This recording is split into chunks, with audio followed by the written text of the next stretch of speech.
frozen pipe and what happens when it bursts can be catastrophic.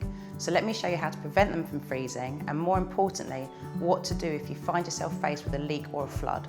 So let's start at the beginning. When a pipe freezes, pressure is put on the pipework, causing this to happen. So what can you do to prevent this kind of buckling and splitting in the cold weather?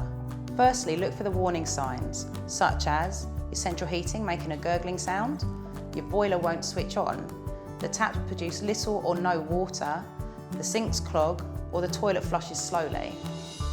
Next, locate the frozen pipe. It could be the condensate pipe, which goes from your boiler through the wall to the outside of your property.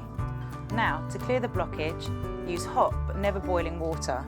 Pour it over the affected area and you'll clear the blockage in no time. Or, use a hot water bottle as a warm compress. Any pipe exposed to the cold could be the culprit, but check other unheated places like the attic or basement where other pipes might be found. Okay, so what about a burst pipe? You may be picturing water gushing everywhere, but it could just as easily be a small leak, which is less dramatic, but can be just as devastating. So here are a few things to look out for if you think you've got a leak. Persistent water pressure issues or interrupted water supply to your taps.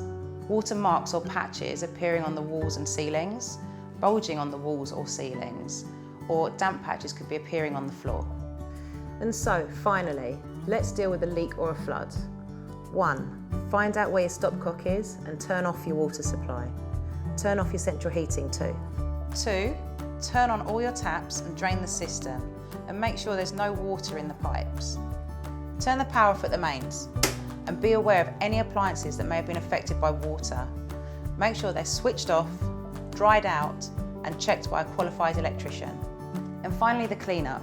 This all depends how severe the flood or leak is.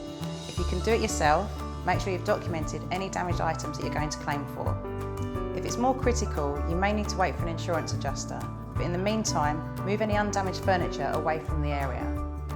For more information on frozen and burst pipes and what to do, check out our blogs.